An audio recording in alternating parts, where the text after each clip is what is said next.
Hello friends, welcome back to Technique. Today we'll be doing the detailed camera review of the latest flagship device from Samsung under the S24 series, the Samsung Galaxy S24 Plus. Now when it comes to camera, the Samsung Galaxy S24 Plus comes with a very similar camera setup as that of the Samsung Galaxy S23 Plus, but what has changed here is the processor. Previous generation was the Snapdragon 8 Gen 2 chip. Now we have the Exynos 2400. With this change, the ISP or the image signal processing has also changed. So how good is the camera experience on the Samsung Galaxy S24 Plus? That's what we're going to talk about in this video. So before getting in the video, if this is your first time on this channel, do hit that subscribe button and also hit the bell icon to get notified of all the videos we publish. So let's begin with the camera hardware. Now the primary camera is a 50 megapixel f1.8 aperture with 24 focal length, and it is a dual pixel autofocus and optical image stabilization is included. The secondary camera is a 10 megapixel shooter with f2.4 aperture. It's a telephoto lens with 3x optical zoom, face detection autofocus and also optical image stabilization. Now the third camera is a 12 megapixel shooter. It's an ultra wide angle camera with f2.2 aperture and super steady video is also included. Now the front camera is a 12 megapixel shooter with f2.2 aperture and dual pixel autofocus is once again included. The rear camera can do 8K videos while the front camera can do 4K 60 FPS. So let's go straight into the camera samples to see how it performs.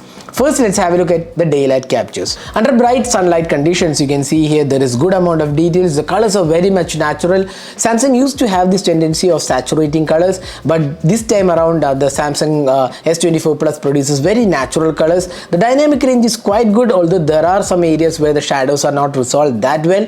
But overall color quality is superb and very natural tone. There is absolutely no saturation issues, and the detailing and sharpness levels are also impressive from the 50 megapixel shooter. Now you can take images in 12 megapixel, which is by default. You can also go with the 50 megapixel mode. Overall, if you look at the daylight captures, they come really good, great colors, good sharpness levels, and dynamic range is also quite good overall. Now let's move on to the ultra wide angle camera. Here you could see that the colors are once again very similar to the primary camera. There isn't any major shift and the dynamic range is once again decent, and overall sharpness levels from the 12 megapixel ultra wide angle camera looks quite good. So they are really usable and they are pretty good as well. Now moving on to the telephoto lens. The 3x optical zoom telephoto lens produces pretty good images. They are detailed, the sharpness levels is good, the dynamic range is also good. So they are pretty well in terms of the 3x zoom, and it can go up to 10x without much loss of clarity. You can see here there is decent sharpness even with the 10x zoom. Now you can also see the close-up shots. The colors are pretty nice and wide, and the colors are pretty much natural. That's something which we haven't seen from previous Samsung devices. They used to be slightly richer in tones, but here it's more or less natural tones, and that's a pretty good step, I would say. But some people who do like vibrant images might be slightly disappointed, but this is quite good, I would say. There is no macro mode, but you can use the telephoto lens for decent macros overall, but not so close macros. Now moving on to the portraits. This is one area where we like the Samsung Galaxy S24 Plus. Excellent portraits using the 3x telephoto lens. You can see the skin tones are really good. The colors are done really well. The edge detection is impressive, and overall quality of the portraits looks really impressive. Overall quality definitely you can take with 1x, 2x and 3x. 3x is obviously using the telephoto lens, and 1x and 2x are taken by the primary lens. So overall I would say the portraits have come really good. Even the low light portraits also turned out to be pretty good.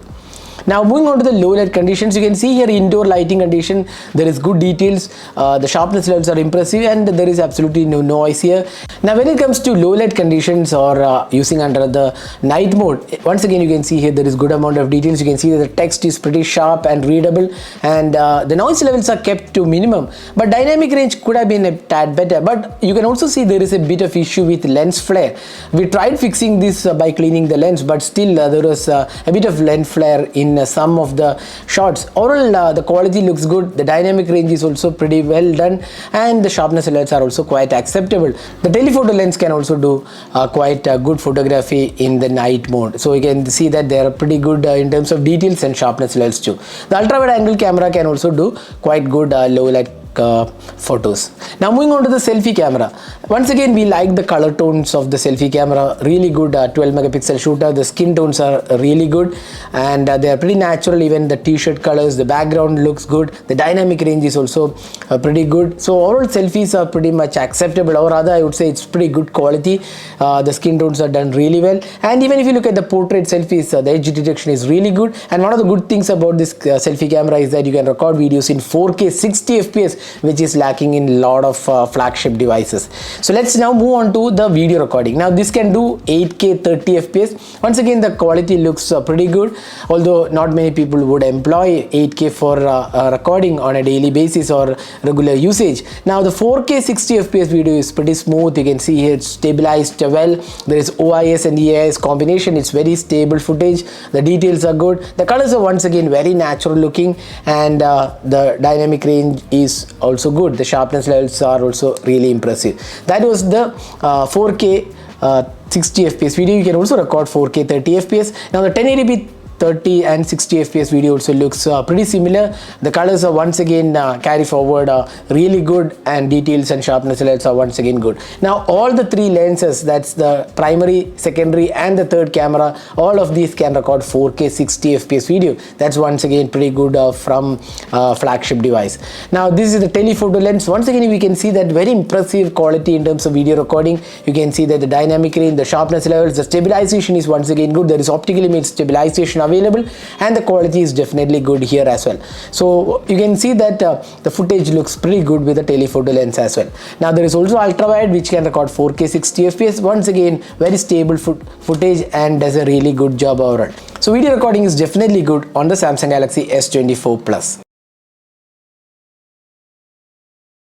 So this is the front facing camera sample taken with the Samsung Galaxy S24 Plus, and as usual this can record videos in 4K at 60 fps. Very few Android flagships offer that functionality, and the Samsung Galaxy S24 Plus offers up to 4K 60 fps. So you can judge yourself how good the clarity of the videos and also the audio output.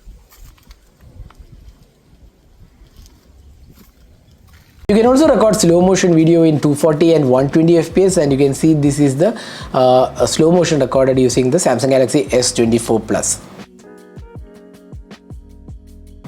So that was a detailed camera review of the Samsung Galaxy S24 Plus. So summing up, Samsung Galaxy S24 Plus offers a pretty good solid camera setup.